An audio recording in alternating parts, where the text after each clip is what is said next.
Bholenath Salve video on कर म्हटलं तुझं.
जैन सर.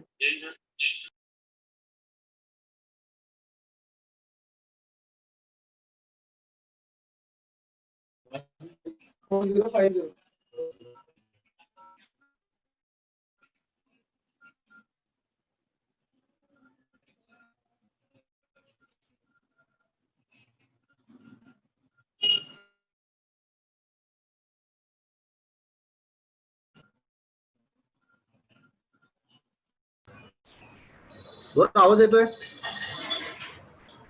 येस सर, येतोय आवाज. ओके, स्क्रीन शेअर होते? Yes sir.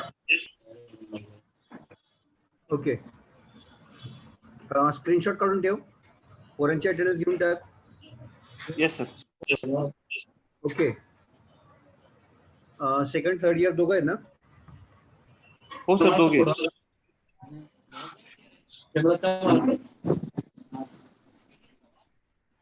ओके, सगळ्यांनी ऍक्टिव्हेट राहायचंय. सगळ्यात पहिली गोष्ट, कोणी झोपायचं नाही दुपारची वेळ.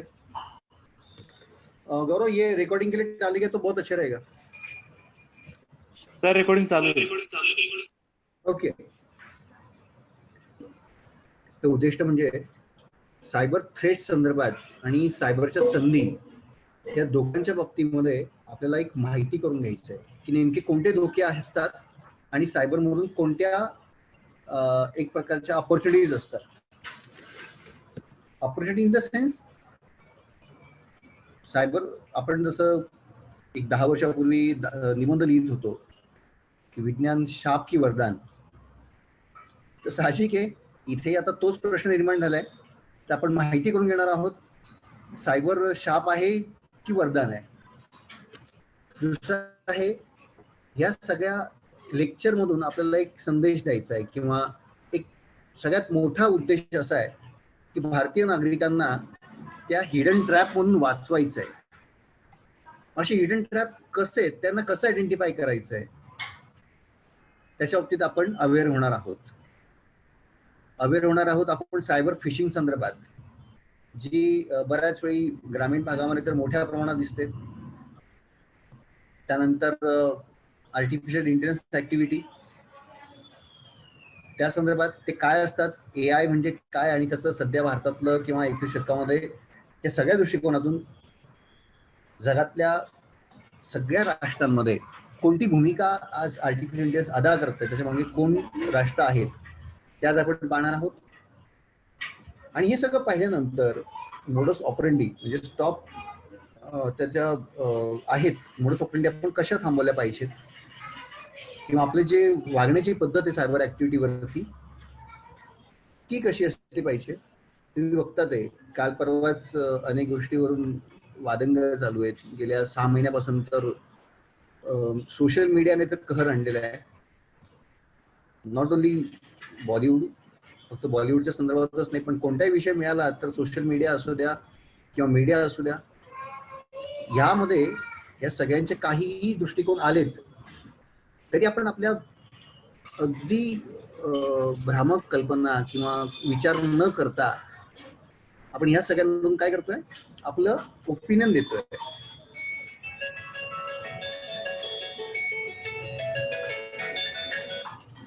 बोला. ओके.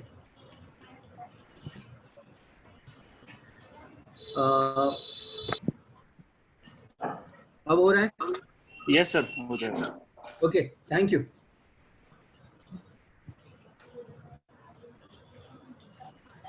सायबर सिक्युरिटी म्हणजे काय किंवा सायबर क्राईम म्हणजे काय. सायबर सिक्युरिटीच्या अगोदर आपण, सायबर सिक्युरिटी खूप जुनी कन्सेप्ट आहे, पण सायबर क्राईम जे आहेत ही त्यानंतर आलेली एक नवीन कन्सेप्ट आहे. सायबर क्राईम आहेत असे की ज्याच्यामध्ये cyber crime refers to any form of crime involving a computer or electronic devices. म्हणजे असा एक गुन्हा, असा एक अशा क्षेत्रातला गुन्हा त्याच्यामध्ये कॉम्प्युटर आणि इलेक्ट्रॉनिक वापर केला जातो. असे कॉम्प्युटरचे डिव्हाइसेस किंवा इलेक्ट्रॉनिक डिव्हाइसेस आपण रोज हाताळतोय. म्हणजे आता तुमच्या हातात जो मोबाईल स्मार्टफोन आहे,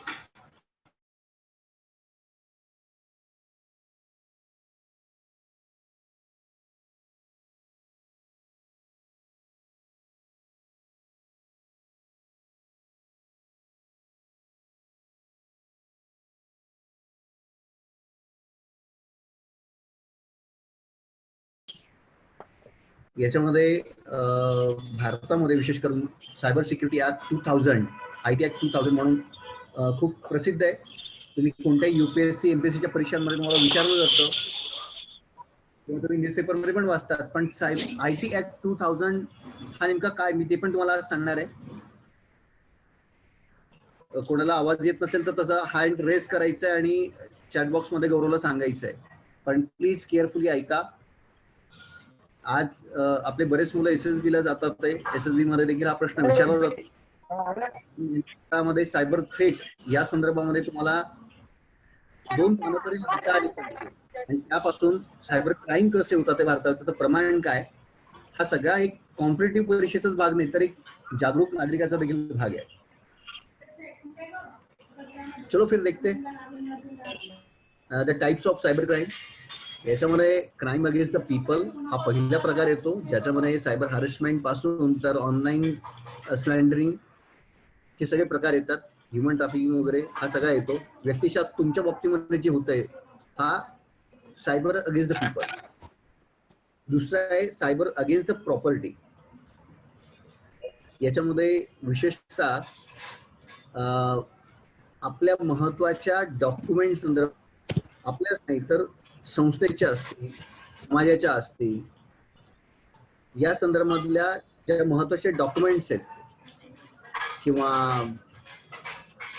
आपण त्या संदर्भातले काही डॉक्युमेंट्स असतील तर ते जे थेफ्ट होतात, चोरीला जातात, मग त्यात असेल कॉम्प्युटर व्हँडलिझम देखील हा नवीन प्रकार येतोय, टायपो स्क्वॅटिंग किंवा व्हर्च्युअल स्टँडिंग, हे सारखे प्रकार तुम्हाला मी पुढे सांगणार असेल.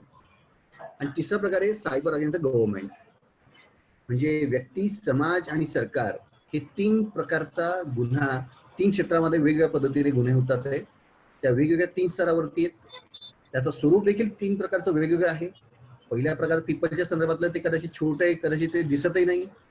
दुसऱ्या प्रमाणातलं जे प्रमाण आहे ते सोशल आहे, त्याचा मास चेहरा आहे, तो दिसत पण नाहीये. पण तिसरा जो आहे क्राईम अगेन्स्ट द गव्हर्नमेंट, त्याच्यात सायबर टेररिझम सारखा प्रकार आहे. सो ह्या सगळ्या गोष्टींना कसं रोखायचं आहे, how to identify them, so that is also very important part. So you should ready. काही तथ्य ह्या सायबर सेक्टरमध्ये आहेत. सायबर फॅक्ट काय, तर साधारणतः 550 मिलियन इंटरनेट युजर्स 2020च्या ह्या रिपोर्टमध्ये भारतामध्ये ते आत्ता सध्या आहेत. हा आकडा खूप बऱ्यापैकी आहे, खूप म्हणजे मोठ्या, म्हणजे नाही म्हटलं तरी आज 30 कोटीपेक्षा जास्त लोकसंख्या त्याच्यात येते. Second largest internet user population. Bharat असं एक राष्ट्र आहे की ते जगातलं सेकंड लार्जेस्ट इंटरनेट वापरणार आहे. साहजिक आहे, याच्यामुळे इंटरनेट कंपन्या ह्या अनेक ठिकाणी आपला पैसा व्यतीत करतात आहे. आणि याचं सगळ्यात मोठं मार्केट इंडियन सिव्हिलियन्स आहेत, नागरिक आहेत. 30 करोड मोबाईल फोन युजर्स आहेत. मग अशी तुम्हाला सांगितलंच, इंटरनेट युजर्स हे फक्त मोबाईलच नाही वापरत, तर या सगळ्या गोष्टींमध्ये वापरलं जातं. 4000 सायबर अटॅक साधारणतः कोविडच्या काळामध्ये झाले होते. आणि फक्त दिसणारे, न दिसणारे नाही आहेत. काही लोकांनी तर गुन्हे नोंदही केलेले नाही आहेत, ते पण घाबरून.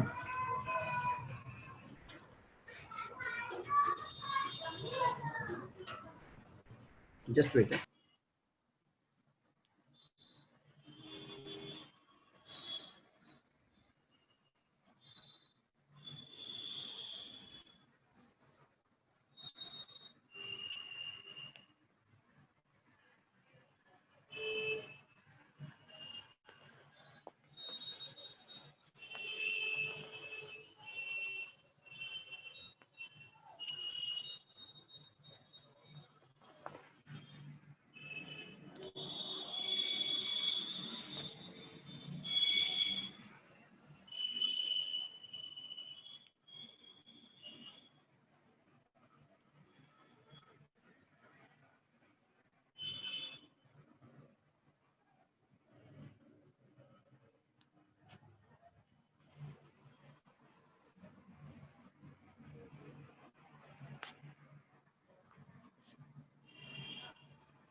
बाहेरला माईक म्यूट कर.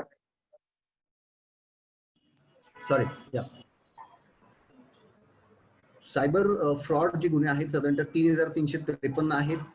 बँक फ्रॉड साधारणतः 715 बिलियन आहेत INR मध्ये. ATM फ्रॉड साधारणतः 1284 आहेत. पण हा आकडा आपल्या देशामध्ये एवढाही असेल तरी भरपूर आहे. ह्या सगळ्या केसेसमध्ये, सायबर क्राईमच्या केसेसमध्ये जे गुन्हेगार आहेत ते साधारणतः 13,569 गुन्हेगार जेलमध्ये गेलेत, अरेस्ट झालेले आहेत.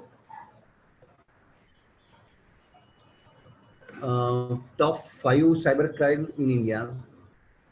जेव्हा आपण सायबर सिक्युरिटीचा विचार करतो तर आपल्याला हे पण लक्षात घ्यावं लागेल की आपण सगळ्यात मोठे 5, आपण फक्त 5च नाही, सगळे घेऊ शकतो, सगळे घेणार पण आहोत.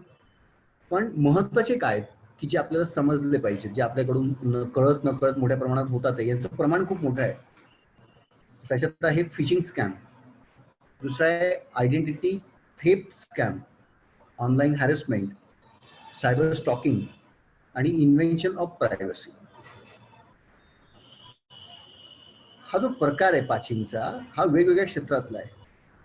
फिशिंग सेक्टर म्हणजे एखाद्याला न कळत त्याच्यावरती किंवा त्याला न बेमालूम पद्धतीनं त्याची फायनान्शियल डिटेल घेणं किंवा त्याच्याकडून पैसा उकळणं, त्यांना कोणीतरी आमिष देणं, खोट्या आमिष देणं, प्रलोभन देऊन त्यांच्याकडून काय करणार, पैसा उकळतात आहे.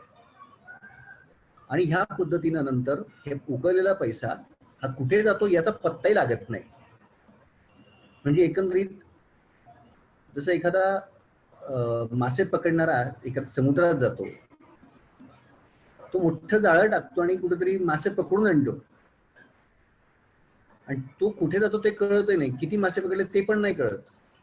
असं कधी आहे का समुद्राने कधी तुम्हाला व्यक्त केलं काय तुम्हाला इथून एवढे मासे पकडले म्हणून? नाही. हा तसाच एक प्रकार आहे.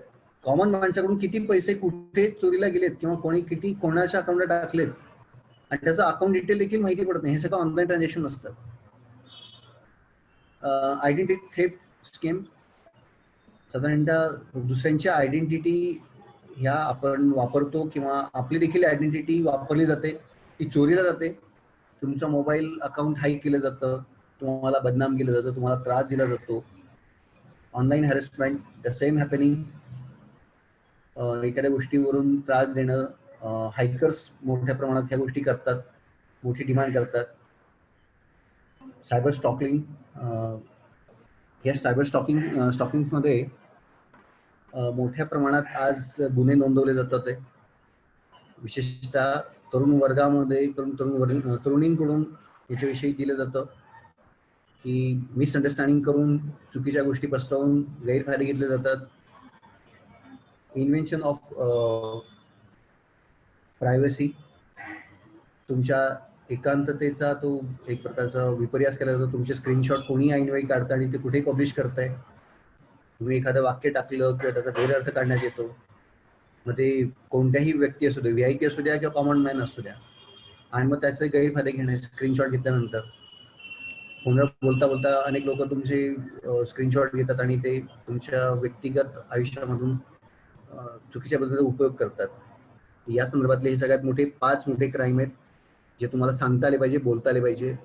तुम्ही नुसतं रिक्रुटमेंटच नाही तर अनेक ठिकाणचे क्राईम्स देखील तुम्ही आयडेंटिफाय करणार आहात. भविष्यात तुम्ही सिक्युरिटी सिस्टममध्ये जेव्हा जाल, मग ते मिलिटरी असू द्या, IB असू द्या, रॉ असू द्या, किंवा कोणत्याही स्टेट गव्हर्नमेंटच्या पोलीस डिपार्टमेंट असू द्या, CID, CBI, एनिथिंग, प्रत्येकाला ह्या सगळ्या बाबतीमध्ये माहिती असणं पाहिजे. आज खूप गरजेचं झालं आहे. म्हणून आपण ऑक्टोबर महिन्यामध्ये अवेअरनेस प्रोग्राम लॉन्च केलेला आहे. भारतीय नागरिकांना विशेष करून अशा गोष्टींचं ज्ञान खूप कमी आहे. त्याच्यामुळे हे लक्षात ठेवा, तुमच्या आजूबाजूच्या लोकांना तुम्ही हे जाणीवपूर्वक सांगा की बाबा रे असे प्रकार असतात.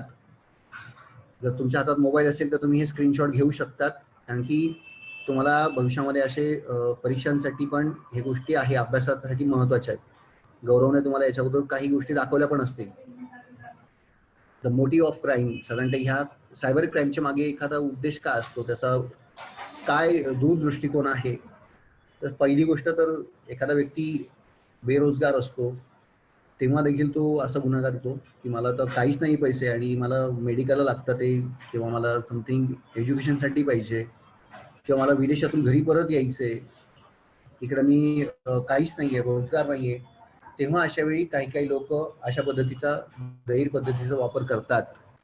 हाईक करणं किंवा फ्रॉड इन्फॉर्मेशन देऊन विमानातून परत येणं, दुसऱ्यांच्या पासपोर्ट आयडेंटिटीवरती परत येणं, असा एक बेरोजगार माणूस आरामात करू शकतो. तो कोणत्याही हद्दीला जाऊ शकतो, कारण की त्याविषयी त्याची मानसिकता ही वेगळी असते. एक्स्टॉर्शन, साधारणतः खंडणी वसूल करणारे, जो आपण पहिला प्रकार पाहिला, the threat of people, threat of society and threat of nation, तर तिघही क्षेत्राला एक्स्टॉर्शन हे लागू पडतं. कारण की एक्स्टॉर्शन मध्ये मोस्ट ऑफ फक्त पैसाच नाही तर इतरही गोष्टींची डिमांड केली जाते. कधी कधी केस मागे घ्यायला लावली असतात, तर कधी कधी एखाद्या मोठ्या गुन्हेगाराला जेलमधून सोडायला लावलेलं असतं. So that was also very important part. The third is revenge. बदला घेण्यासाठी देखील सायबर हत्याकांड घडवली जातात, मग त्यात साबोटाज केला जातो. सायकोलॉजिकल डिसऑर्डर म्हणजे मानसिकदृष्ट्या मनोरुग्ण असलेला एखादा व्यक्ती किंवा एखादी समूह की जे फ्रॉड सेक्शुअल एक्सप्लॉयटेशन देखील करतात. त्यानंतर काही तर फक्त आनंदाने करतात की आनंद मिळतोय आणि त्याच्यामुळे मी करतोय. काही ओव्हर ॲम्बिशियस असतात, over ambitious in the sense कि भैया मेरे को पता नहीं कि मुझे तो किसी भी हालत में बिझनेस अचीव करना है, मला कोणत्याही पद्धतीने पुढे जायचंय आणि येणाऱ्या कंपन्यांना मागे टाकायचंय, तर मी समोरच्याचं नुकसान करतो. साम दाम दंड भेद मी सगळी तंत्र वापरेल, त्यात सायबर क्राईम वापरून समोरच्याला डिस्ट्रॉय करणं, त्याला सायकोलॉजिकल किंवा सोशल लेवलला त्यांना एक प्रकारे डिस्ट्रॉय करणं. नंतर राजकीय महत्वाकांक्षा ही पण खूप महत्वाची.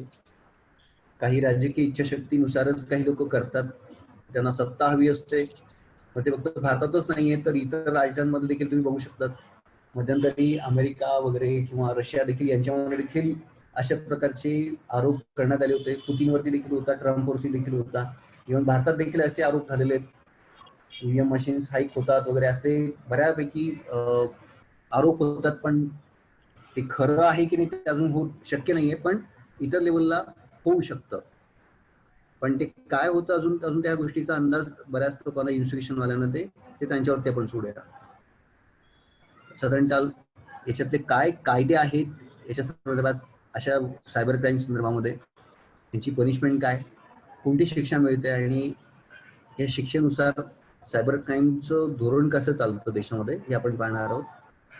साधारणतः आपण आता पाहणार आहोत 23 प्रकार, असे 23 जे गुन्हे आहेत क्राईम जे नॅशनल सायबर सिक्युरिटी पोर्टलने विकसित केलेले आहेत.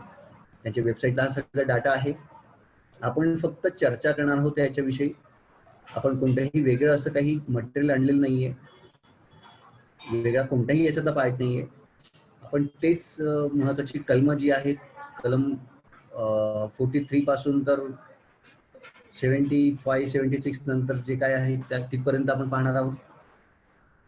याच्यात पहिला जो गुन्हा आहे चाइल्ड फोनोग्राफी, म्हणजे लहान मुलांची चाइल्ड सेक्शुअल अब्यूज मटेरियल हे सोशल मीडियावरती दाखवले जातात, त्यांची इमेजेस टाकले जातात. तो सगळ्यात मोठा एक्सप्लॉयटेशनचा एक गुन्हा पण आहे. याच्यात सेक्शन 67B IT ऍक्ट नुसार पनिशमेंट केली जाते. ही पनिशमेंट त्या पद्धतीनं आहे जसं तुम्ही कोणत्या वातावरणात कशा पद्धतीने ते गुन्हा नोंदवलेला आहे हा त्याच्यावरती एक आहे. दुसरा आहे cyber bullying, a form of harassment or the bullying infected through the use of electronic or communication devices such as a computer, mobile phone and laptop. लॅपटॉपवरती किंवा कॉम्प्युटर मोबाईलवरती किंवा अजून कोणता सोशल मीडिया असेल तुमचा त्याच्यावरती, तर यावरती तुमचं हॅरेसमेंट केलं जातं, तुम्हाला त्रास दिला जातो, तुमच्याविषयी कॉमेंट्स टाकले जातात, तुम्हाला नेहमी कॉल करणं, तुमच्या डाटा संदर्भात वेगवेगळे दृष्टिकोन मांडणं, या सगळ्या गोष्टी होतात. तर हा सायबर बुलिंगचा प्रकार आहे. याच्याविषयी अनेक उदाहरणं तुम्हाला पाहायला मिळतील. सायबर स्टॉकिंग ज्याच्यापेक्षा आपण नेहमी बोलतोय हा खूप महत्वाचा प्रकार आहे. याच्यामध्ये असं म्हटलं गेलंय, cyber stalking is the use of electronic communication by a person to follow a person or to attempt to contact a person. म्हणजे एक प्रकारचं एखाद्या व्यक्तीला फॉलो करणं, कॉन्टॅक्ट करणं. म्हणजे समजा तुम्ही नकळतपणे एखाद्या मुलाने एखाद्या मुलीचं डीपी पाहिल्यानंतर त्यांच्याविषयी त्यांचे चित्र नेहमी पाहणं, त्यांना फेसबुकवर फॉलो करणं, त्याच्यानंतर foster personal to interaction repeatedly despite a clear indications of disinterested. म्हणजे एखादा व्यक्ती तुम्हाला लाईक करत नाहीये, त्याला आवडत नाहीये, तरी देखील तुम्ही तुमचं इंडिकेशन क्लिअर न करता त्यांच्याशी कंटिन्यू त्यांच्याशी कॉन्टॅक्ट करण्याचा प्रयत्न करतात आहे, किंवा त्यांची ईमेल आहे त्यांना ईमेल पाठवतात आहे, त्यांना इंटरनेटवरती फॉलो करण्याचा प्रयत्न करतात आहे, इलेक्ट्रॉनिक कम्युनिकेशन वरती त्यांना एखाद्या गुन्ह्यासाठी प्रवृत्त करतात आहे. आता तुम्हाला माहितीच आहे असे अनेक चित्रपट आज आलेले आहेत. त्या चित्रपटामध्ये तुम्ही बघितलं असेल एखादा हायकर त्या एखाद्या समोरच्या व्यक्तीला कशा पद्धतीने एखादी गोष्ट करण्यास कारणीभूत करतो, त्याला मजबूर करतो. ह्याच्यासाठी आपण सायबर स्टॉकिंगचा सगळ्यात महत्त्वाचा उद्देश आहे, तर तुम्ही तो लक्षात घ्या. एखादी जर तुम्ही सायबर कमिशनची जर परीक्षा दिली तर तेव्हा असा प्रकार तुम्हाला विचारला जातो, किंवा आता तर SSB सारख्या किंवा इतर गोष्टींमध्ये असिस्टंट कमांडर देखील एसे रायटिंगमध्ये तुम्हाला विचारलं जातं की ह्या कन्सेप्ट तुम्हाला माहिती आहे का. तर स्पेशली मी आज तुम्हाला याच्यासाठी हे लेक्चर घेतलेलं आहे की तुम्हाला सायबर स्टॉकिंग सारखा एखादा शब्द नवीन माहिती पाहिजे, त्याची कन्सेप्ट काय, किंवा तुम्ही जर एखादा तुमच्याकडून होत नसेल गुन्हा, so you should be aware. तुम्ही अवेअर व्हा या गोष्टीमधून.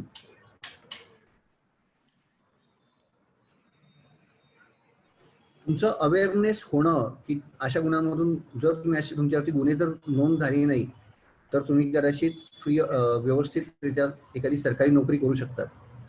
पण चुकून तुमच्याकडून आयुष्यात जर असं काही गुन्हा झाला नकळत पद्धतीनं तर तुम्हाला मात्र त्रास होऊ शकतो. तुम्हाला एखाद्या चांगल्या संधीपासून हात धुवावे लागू शकतात. म्हणून please be carefully. Cyber social मीडियामध्ये किंवा सायबर यूज करताना आपल्याकडून काही गुन्हा होत नाहीये याच्याविषयी खूप काळजी घ्या. म्हणून फोटो शेअर करताना, कोणाला फॉलो करताना किंवा त्याच्याविषयी एखादं कॉमेंट करताना खूप विचारपूर्वक करा. कोणत्याही रागाच्या भरात असं कोणताही विचार करू नका. ऑलरेडी तुम्ही एका थर्ड आयच्या खाली, तिसऱ्या डोळ्याच्या खाली तुम्ही सगळे अंडर ऑब्झर्वेशन मध्ये आहात. So you should be prepare our self. चौथं आहे सायबर ग्रूमिंग. सायबर ग्रूमिंग म्हणजे काय? when person builds an online relationship with a young person and tricks or pressure him or her into the doing a sexual act. की एखाद्या व्यक्तीला, समोरच्या व्यक्तीला एखाद्या सेक्शुअल काम करण्यासाठी, ऍक्ट करण्यासाठी मजबूर करणं. आणि याच्यासाठी तुम्ही इमोशनल, सोशल लेवलचे काही गोष्टी वापरू शकतात. पण this is the one crime offence. So ह्या गोष्टीपासून वाचायचं आहे. Online job fraud. बऱ्याच वेळी मला मुलं सांगतात की सर मला दुबईला नोकरी लागली आहे, 50,000 नोकरी पगार सांगतात ते, 1 लाख रुपये पगार सांगतात ते, दुबईला मोठ्या कंपनीत आहे, सुपरवायझरची पोस्ट आहे, किंवा मी ITI झालोय तर मला ह्या पद्धतीचा मिळतोय, नाशिकला आहे, पुण्याला आहे, मुंबईला आहे. असं कुठून तरी तुम्हाला कुठेतरी छोटीशी ऍडव्हर्टाईज मिळते न्यूजपेपरला आणि ते पूर्णपणे फ्रॉड असतं.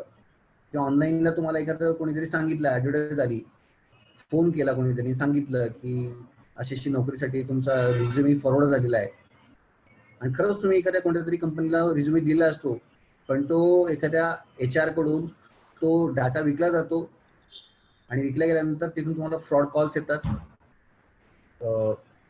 Defrauded peoples who are needed of employment. म्हणजे एखादं खोटं आमिष देऊन एम्प्लॉयमेंटच्या गोष्टी करून, एक एम्प्लॉयमेंटची गरज दाखवून व्यक्तींना फसवलं जातं, खोट्या प्रॉमिस दिल्या जातात. म्हणून अशा वेळी याला ऑनलाईन जॉब फ्रॉडच्या केसेसला देखील ऑनलाईन याच्यामध्ये गुन्हा आहे. म्हणून तुमच्या बाबतीत आवारा जर असं कोणी झालं असेल तर त्याला अवेअर करा. असं कोणीही नोकऱ्या ऑनलाईन देत नाही. हा, एखाद्या ठिकाणी तुम्ही अर्ज पाठवलात, एखादा इंजिनियर मुलगा आहे, त्याचा हे पण झाला, इंटरव्ह्यू झाला, त्या कंपनी त्याला ऑनलाईन एखादं अपॉइंटमेंट लेटरही पाठवलं, दॅट इज पॉसिबल, होऊ शकतं. सगळ्याच ठिकाणी ते पॉसिबल नसतं. म्हणजे 10 मध्ये. हॅलो सर, आता 30 सेकंदात मीटिंग संपेल, तर सर्वांनी नवीन लिंक जॉईन करायला. Okay okay, thank you. तर ऑनलाईन जॉब फ्रॉड संदर्भात देखील तुम्हाला काही लोकांना सांगायचं आहे, अवेअर करायचं आहे. ओके,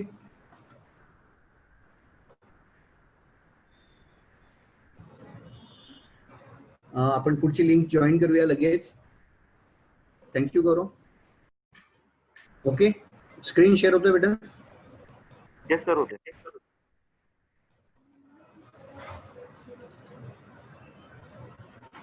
ओके, ऑनलाईन फ्रॉड संदर्भात तुम्ही समजून घेतलं.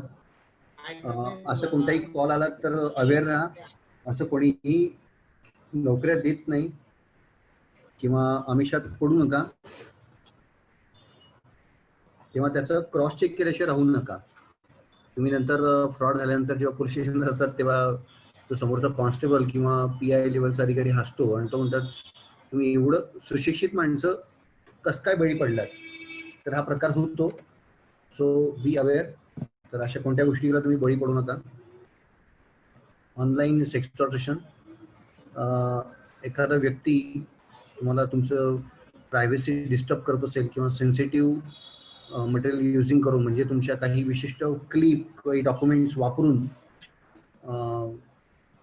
त्या संबंधित व्यक्तीला त्याच्या व्याभिचारिक दृष्टिकोनांना लक्षात घेऊन त्याच्या विरुद्ध पैसे मागू शकतो किंवा त्याला त्रास देऊ शकतो. अशा गोष्टींना त्याला ब्लॅकमेल करू शकतात. त्याच्याकडून विशिष्ट गोष्टी काम करून घेतात. तर याच्याविषयी देखील सायबर ॲक्टनुसार गुन्हे नोंदवले जातात. सो कोणालाही असे काही दृष्टिकोनामध्ये कोणतेही फोटो मिळायला नको म्हणून काळजी घ्या.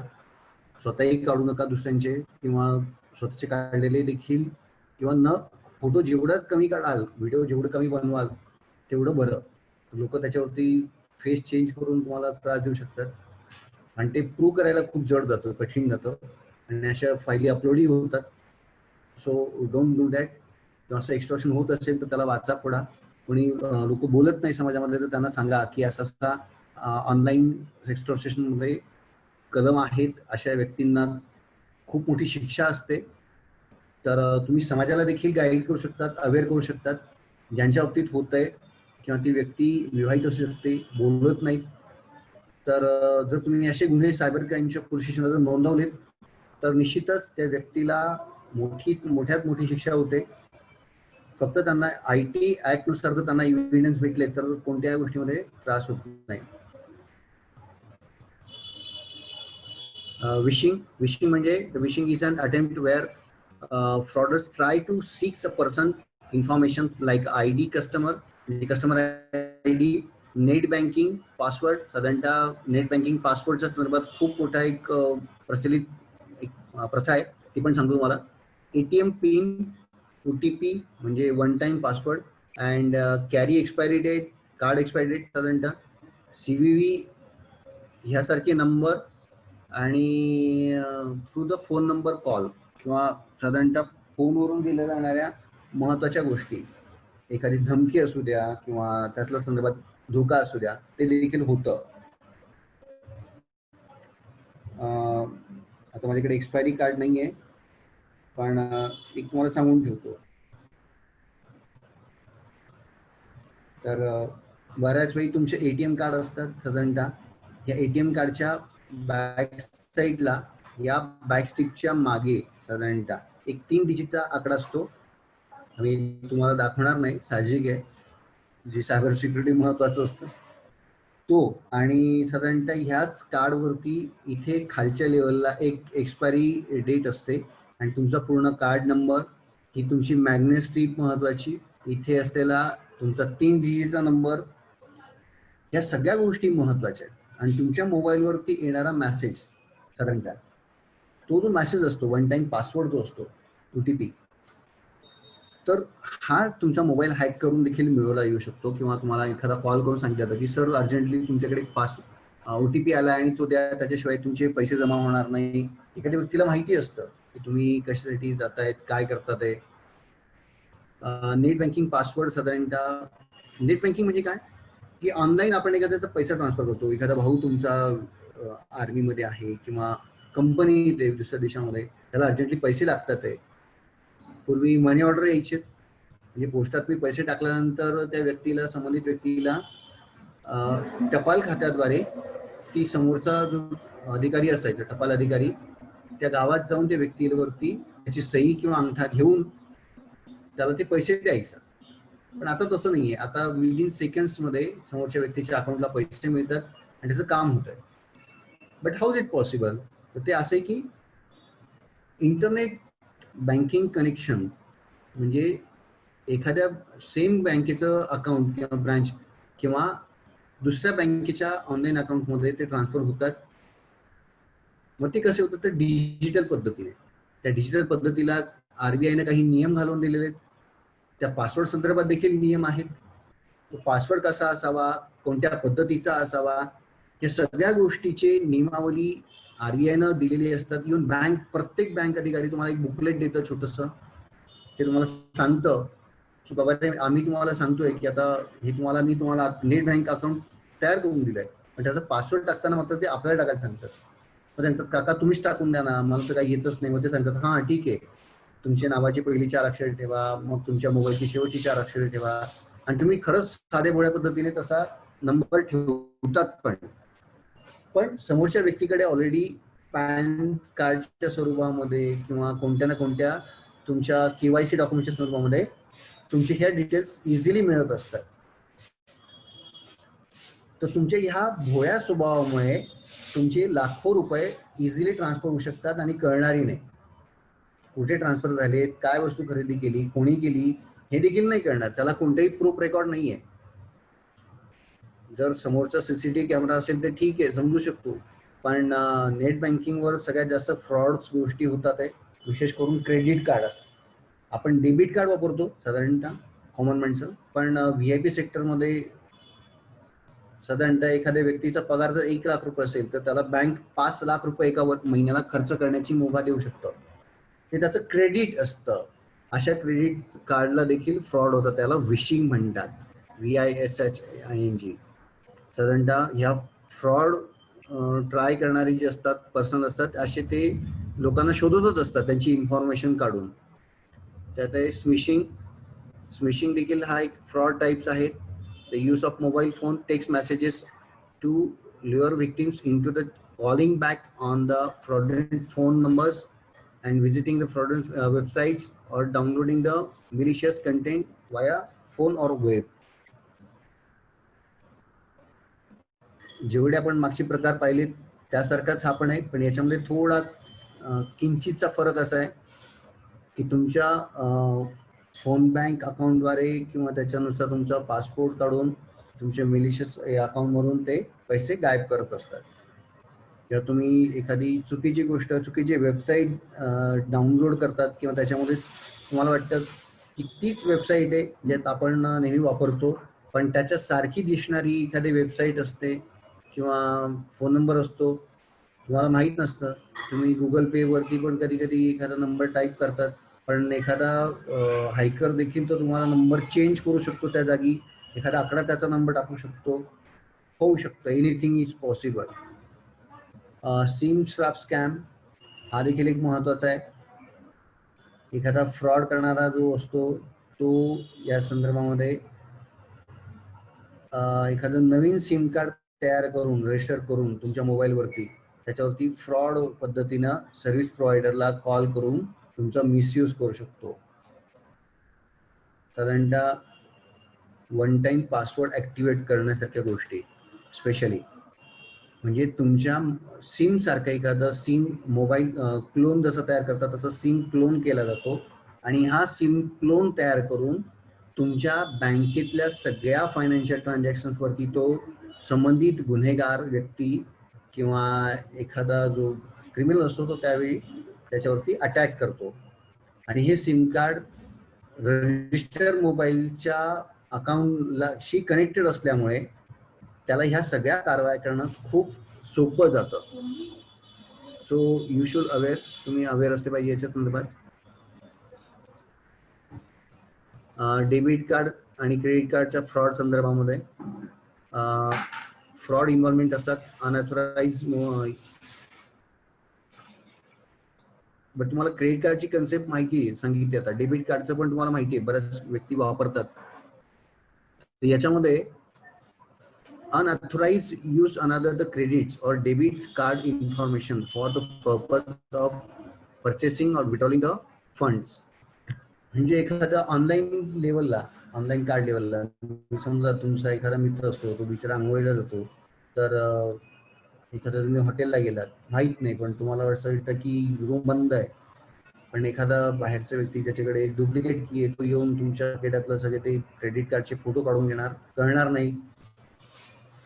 किंवा एखादा CCTV कॅमेरा लगेच तिथे लावून जाणार, किंवा तुम्ही ऑनलाईन पेमेंट करत असताना त्या स्टॉलवरती तुम्हाला कल्पना नसते, पण तुम्ही पासवर्ड टाकताना तो CCTV कॅमेरा बारकाने तुमच्यावर लक्ष ठेवत असतो. फुलदाणीमधून किंवा एखाद्या छताच्या पंख्यावरून कुठून तरी तो कॅमेरा लावलेला असतो, आणि त्यामुळे तुमचं पासवर्ड टाकताना ते बघून घेतात.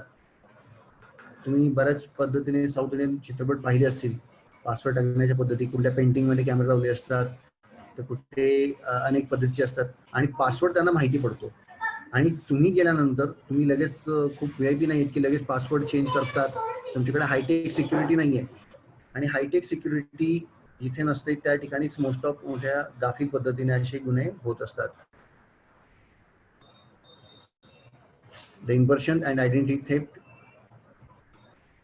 इम्पर्सनेशन म्हणजे एक प्रकारचं व्यक्तीचं दबाव दाखवणं किंवा त्या एखाद्या व्यक्तीची आयडेंटिटी आपण धारण करून त्या व्यक्तीच्या नावाखाली एखादं बोगस अकाउंट तयार करून हे करतात. काल तुम्ही बघितलं असेल की 80,000 बोगस अकाउंट, 40,000 बोगस काहीतरी बॅन केलेत, आउट केलेत महाराष्ट्र सरकार किंवा मुंबई पोलिसांनी. तर ते काय काम करत होते, तर एखादा मतभेद तयार करणं, एखाद्या व्यक्तीचा ऑफिशियल नावाने अकाउंट तयार करून त्याच्याविषयी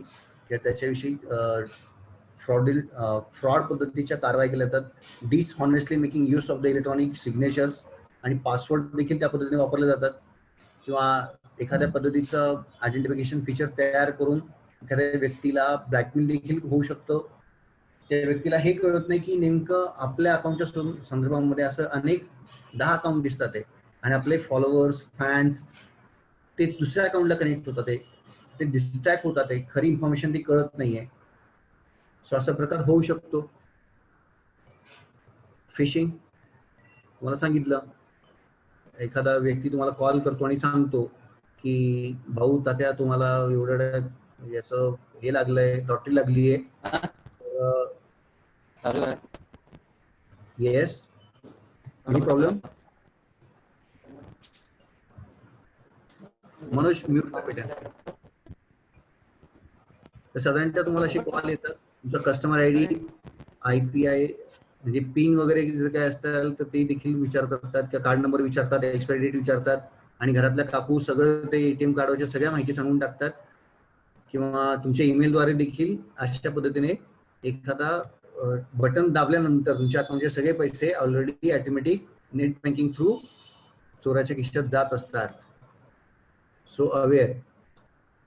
स्पॅमिंग देखील असाच एक प्रकार आहे ज्याच्यामध्ये एखादा रिसिव्हर जो असतो, जो कमर्शियल मेसेज पाठवतो, ईमेल पाठवतो किंवा SMS पाठवतो, जे इलेक्ट्रॉनिक लेवल मीडियावरती त्या पद्धतीने ऍक्टिव्हेट होतात. एखाद्या वेबसाईटवर देखील अशा प्रकारचं स्पॅमिंग असतं.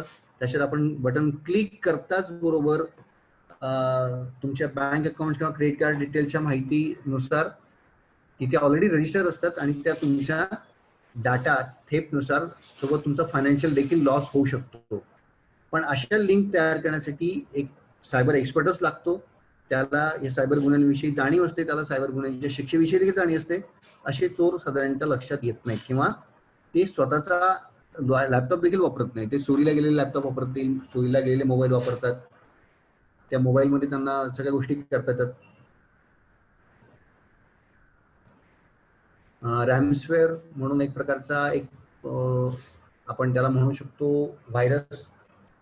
साधारणतः हा जो व्हायरस आहे हा कॉम्प्युटरच्या याच्यामध्ये फाईल इनकरप्ट करतो किंवा स्टोरेज मीडियाला धक्का लावू शकतो किंवा त्याच्या कम्युनिकेशन डिव्हायसेसला, म्हणजे विशेष करून लॅपटॉप आणि मोबाईल्समध्ये ह्या प्रकारचे व्हायरसेस आतमध्ये शिरून तर त्या फाईल इनकरप्ट करतात, तो डाटा स्टोर करतात, चोरीला जातात.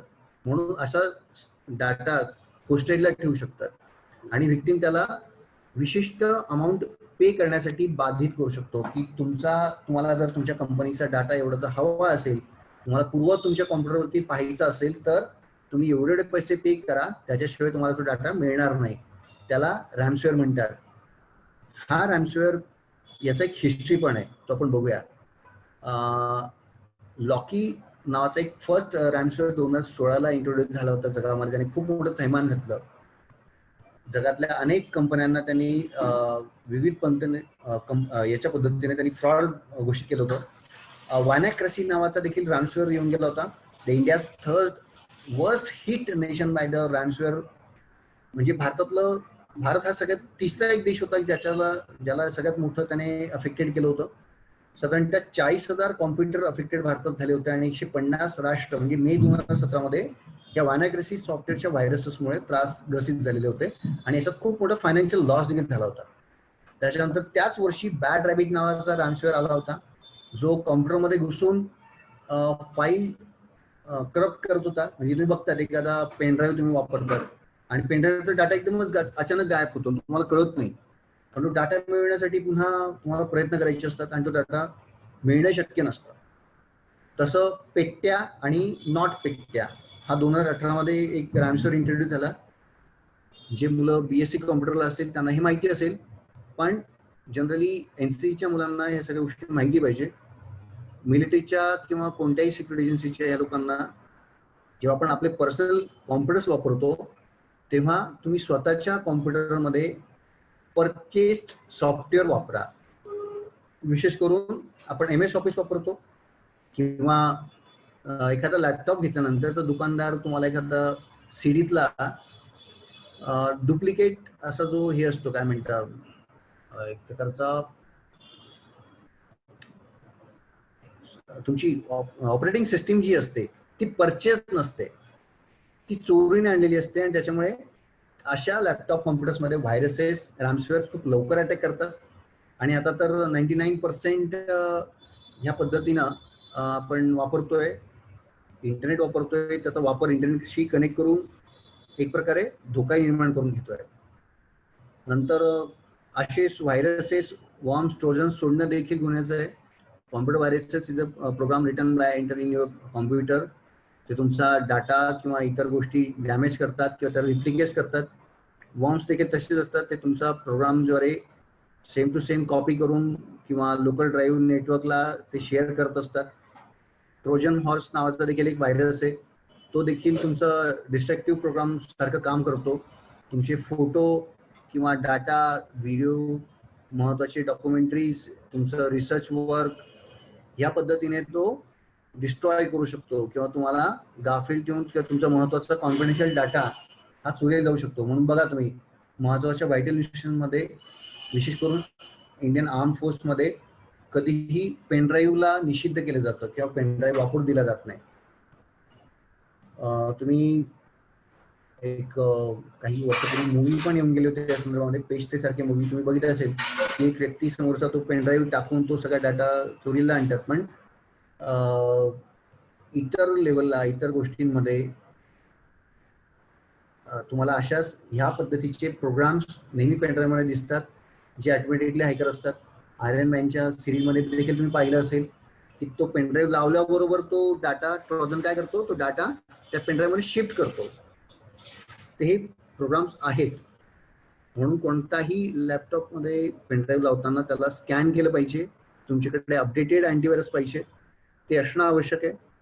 त्याच्याशिवाय तुम्ही तुमचं फायनान्शियल डिटेल किंवा पर्सनल डाटा हा प्रोटेक्ट नाही करू शकणार. डाटा ब्रीच एक असं आहे की त्याचं incident which is information and access without authorisation. तुम्हाला न विचारता डाटा चोरीला जातो.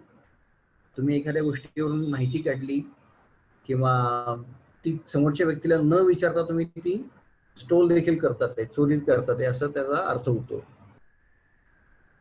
तुम्ही DOS नावाचं सुरुवातीला तुम्ही पाहिलं की आपण पाहिलं की राष्ट्राच्या लेवलला जी धोके असतात, सायबर अटॅक असतात, त्यात डॅनियल ऑफ सर्व्हिसेस हा डॉस नावाचा अटॅक साधारणतः हा कॉम्प्युटर रिसोर्सेसमध्ये किंवा तो विदाउट परमिशन तुमच्या कॉम्प्युटरमध्ये एंट्री करतो.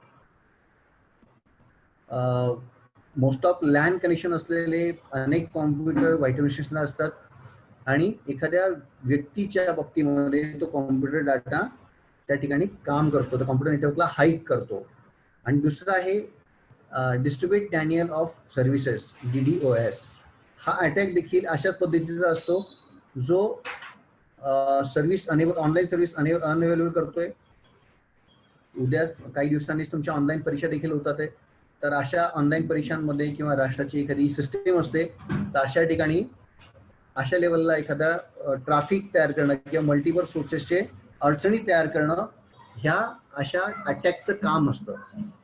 म्हणून एज्युकेशन सिस्टीममध्ये, फायनान्शियल सिस्टीममध्ये, हेल्थ सिस्टीममध्ये अशा सॉफ्टवेअरचा वापर करत असताना, इतर सॉफ्टवेअर वापर करत असताना अशा धोक्यांपासून वाचणं हे सायबर एक्सपर्टचं काम असतं, वाचवणं काम असतं. पण जर अटॅक झाला तर अशाविषयी गुन्हा देखील नोंद होत असतो. तर हा गुन्हा कोणत्या कलमाखाली होतो हे पण देखील तुम्हाला माहिती पाहिजे. द वेबसाईट डिफेसमेंट, एखाद्या सेम वेबसाईटचं क्लोन तयार करून त्याच्यावरती सेम पद्धतीचे इमेजेस, मेसेजेस, व्हिडिओज अपलोड केले जातात आणि तुम्हाला त्याच्यात बंधक बनवून ठेवलं जातं. सो अशासाठी डिसइन्फेक्शन त्याला करून टाका तुम्ही. डिसइन्फेक्ट करणं म्हणजे काय, तर रेग्युलरली तुम्ही त्या पद्धतीच्या व्हायरसेसच्या अगोदर किंवा तुमची वेबसाईट जी असेल त्याला काही युनिक आयडेंटिफिकेशन दिले जातात. ते आयडेंटिफिकेशन तुम्ही कंटिन्यू ठेवा, ज्याच्यामुळे अशा युनिक आयडेंटिफिकेशनमध्ये व्हिज्युअल अपीअरन्स असेल किंवा त्या वेबसाईटचा तो एक महत्त्वाचा फंक्शन असेल तो अशा बाहेरच्या थ्रेटला किंवा त्या पोस्टला ह्या पद्धतीने हाईक होऊ देणार नाही. म्हणून तुमचं आतलं सिस्टीम मजबूत पाहिजे, चांगलं पाहिजे. Cyber squatting, is a act of registering, trafficking or using domain name with an intent to profit from the goodwill of the trademark belonging to someone else. जे सेम टू सेम वेबसाईट तयार केल्यानंतर तुमच्या सारख्याच गोष्टींमधून लोकांना भुलवणं, त्यांचं registration, ते trafficking करणं, नंतर त्यांचं युजर नेम, डोमेनची सगळी माहिती त्या पद्धतीनं हायकर्स जमा करतो आणि त्या जमा केलेल्या माहितीला रिस्पॉन्स हळूहळू देता देता तुमचा मूळ ट्रेडमार्क किंवा मूळ जो फायनान्शियल डाटा आहे तो तिकडच्या बाजूने चोरून त्याच्यामध्ये खूप मोठं नुकसान पोहोचवतात. याला सायबर स्क्वॅटिंग म्हटलं तर हा सायबर हायकर्सचा आजचा सगळ्यात मोठा प्रकार आहे. Farming is a cyber attack aiming to redirect and website to trafficking to another. It's called the bogus website. Same तसाच प्रकारे याच्यात थोडा 19-20 फरक आहे. याच्यामध्ये डायरेक्ट न करता रिडायरेक्ट करू शकतात एखाद्या व्यक्तीच्या माध्यमातून ते हे केलं जातं. क्रिप्टो जॅकिंग हा देखील एक महत्वाचा एक गुन्हा आहे सायबर जॅकिंग मध्ये, सायबर क्राईम मध्ये. म्हणजे unauthorize use of the computer resources into mine crypto currencies. तुम्ही बऱ्याच वेळी तुम्ही पाहिलं असेल की क्रिप्टो करन्सी आता मार्केटला आलेली आहे आणि या क्रिप्टो करन्सीज मध्ये कॉम्प्युटर रिसोर्सला सगळ्यात मोठा धोका निर्माण झालेला असतो. तर अशा धोक्यांना आपण कसं वाचवू शकतो किंवा अशा करन्सीज कशा वाचवायच्यात, त्या नेहमी हाईक होतात, तर तुमच्या अकाउंटमधून चालल्या जातात. इंटरनॅशनल बँकिंग मध्ये हा प्रकार होतोच, पण आता तर कॉमन माणसाकडे पण क्रिप्टो करन्सी येऊन गेलेले आहेत. ते काही करन्सीचा रेट वेगळा आहे, काहींचा रेट वेगळा आहे. तर तुम्हाला हायकर्स बाधित करू शकतात, त्या हाईक करू शकतात तुमच्या अकाउंटमधून. तुमचा थंब इम्प्रेशन जेव्हा लागेल एखाद्या लिंकवर क्लिक केल्यानंतर तर ऑटोमॅटिकली तो प्रोग्राम रन होतो आणि तुमचा सगळा अकाउंटचा डाटा किंवा तो पैसा हा क्रिप्टो जॅकिंगद्वारे गायब होत असतो. ऑनलाईन ड्रग ट्रॅफिकिंग, गेल्याच 2 महिन्यामध्ये तुम्ही केस पाहिली असेल. अनेक फिल्म स्टार्स हे ऑनलाईन ड्रग मागवतानाचे आपले मेसेजेस पाठवतात. म्हणजे त्यांनी भरे कोड वापरू द्यात, पण crime of selling and transporting, Bharat सरकारने निर्बंधित केलेल्या अशा गोष्टींची मागणी करणं, ऑनलाईन सेलिंग करणं, विक्री करणं, त्याचं ट्रान्सपोर्टिंग किंवा इलिगल इम्पोर्टिंग अनलॉफुल कंट्रोल लेवलला, त्याला एक प्रकारचं हिरोईन, कोकेन, मारिजुआना किंवा इलिगल ड्रग्स ह्या इलेक्ट्रॉनिक मीन्स मधून किंवा मीडियम मधून त्याची डिमांड करणं हा एक ड्रग ट्रॅकिंगचा मोठा प्रकार आहे. म्हणून बरेच मुलं ते इनलिगल पद्धतीचे वरती शेअर करतात, हातात असलेल्या बोटल्स किंवा काय, किंवा काही लोक तो पिस्तूल पण दाखवतात. पिस्तूल असलेले फोटो बऱ्याच लोकांचे फेसबुकला मी पाहिलेत.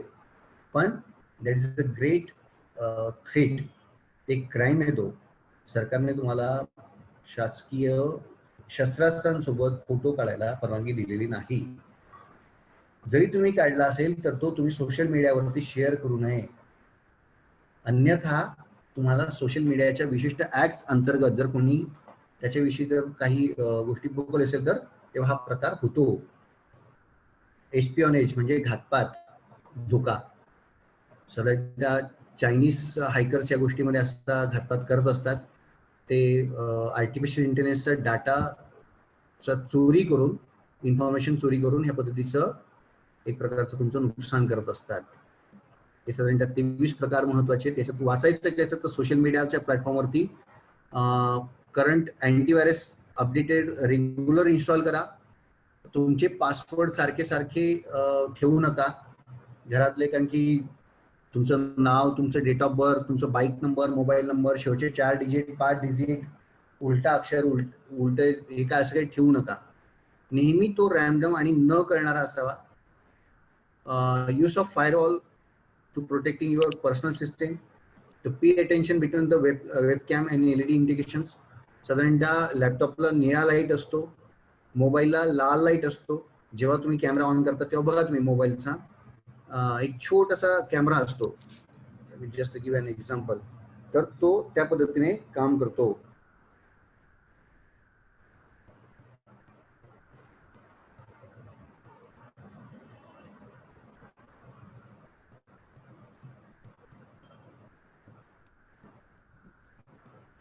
तर तुम्ही बघा, जेव्हा तुम्ही व्हिडिओ शूटिंग कराल तर त्या ठिकाणी असं एक मार्किंग येतोय,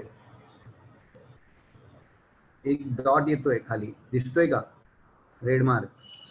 तर तुम्हाला ते दिसते. हा तर काही मुलांच्या ह्याच्यात असेल, जेव्हा तुम्ही एखाद्या पर्सनल लेवलला जातात किंवा रात्री वगैरे जातात, झोपतात, ज्या रूममध्ये झोपतात त्या ठिकाणी असले वेबकॅम इक्विपमेंट ठेवू नका. म्हणजे असा लॅपटॉप ओपन करून देखील ठेवू नका. तो तुमचा डाटा कधीही ऍक्टिव्हेट करून तुमचं पर्सनल रेकॉर्डिंग सुरू करू शकतो, हायकर्स करू शकतात. म्हणून त्याला क्लोज करा. त्याला आपल्या बेडरूममध्ये किंवा पर्सनल रूम्समध्ये LED वेबकॅम असलेले कोणतेही इक्विपमेंट ठेवू नका. त्यांचा वापर विशिष्ट रूममध्येच करा. त्यांचा सर्वत्र व्हायला नको. साधारणतः स्ट्रेंजर्स विषयी कॉन्शियस राहा. SBI अकाउंटवरती तुमची कोणतीही पोस्ट ही कायमस्वरूपी असते, त्याच्यामुळे ती FB वरची पोस्ट किंवा इतर सोशल मीडियाच्या पोस्ट या विचारपूर्वकच टाका. फायनान्शियल प्लॅटफॉर्मवरती साधारणतः do not click on any ad. कोणत्याही ऍडव्हर्टाईज वरती तुम्ही क्लिक करू नका. Protect your strong password. तुम्ही तुमचा पासवर्ड हा स्ट्रॉंग असला पाहिजे, रॅन्डम असला पाहिजे. तो एका डायरीत लिहून ठेवा, ती डायरी प्रोटेक्ट करा. तुमचा customer ID, net banking password, ATM pin, OTP, card expiry date, CVC हे कोणालाही शेअर करू नका. Change password after every 6 months. प्रत्येक 6 महिन्यामध्ये तुमचा पासवर्ड हा चेंज झालाच पाहिजे. काही लोकांचे वर्षानुवर्ष तेच पासवर्ड आहेत, 0000, 1111, 8888. काहींना ते अक्षर एवढे लकी वाटतात की ते सोडतच नाही. आणि एखाद्याला माहिती असतं की बाबा हा साधारण व्यक्ती, पेन्शनर माणूस आहे, ते अशा व्यक्तींना टार्गेट केलं जातं. Tax return, financial details record भरताना कधीही लोकल इंटरनेटचा वापर करू नका. म्हणजे प्लॅटफॉर्मवर जातात आणि वायफाय ऑन करून तुम्ही तुमचे ईमेल सेंड करतात किंवा फायनान्शियल ट्रान्झॅक्शन करतात, ते करायचं नाहीये. तिथे हायकर्स बसलेले असतात. तो कॉमन डाटा कोणीही वापरून जातो आणि त्याच्या असल्या क्रिमिनल्स सापडत नाहीत. So don't use unknown and free wifi services.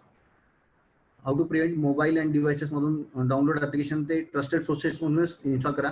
मी तुम्हाला बऱ्याच वेळी तुम्हाला लिंक पाठवतो की मिनिस्ट्री ऑफ अफेअर्स, होम अफेअर्सची असू द्या, किंवा आपण मागे बऱ्याच वेळी ऍक्टिव्हिटी केल्या सोशल मीडियामधल्या, पण आपण ऑथेंटिक लिंक आपण फॉरवर्ड करत होतो की ह्याच लिंकवरून तुम्ही आयुष मंत्रालयाची वेबसाईट लिंक करा किंवा ती इन्स्टॉल करा. त्यांनी विद्यार्थ्यांनी केलं देखील तसं. Install latest operating system updates.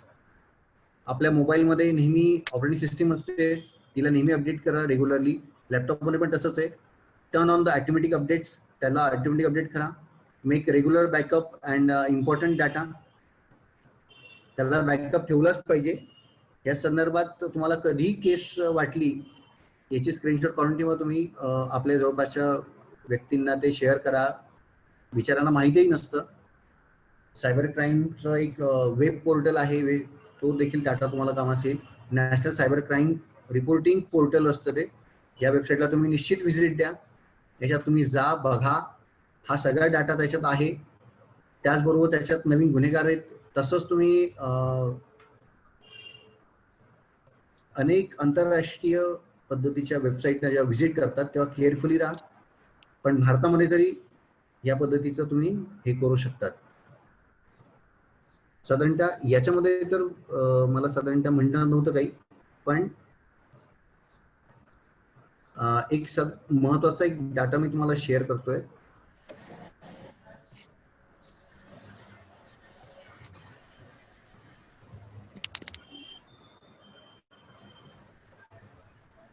Okay, मी तुम्हाला ईमेल करतो आज तो.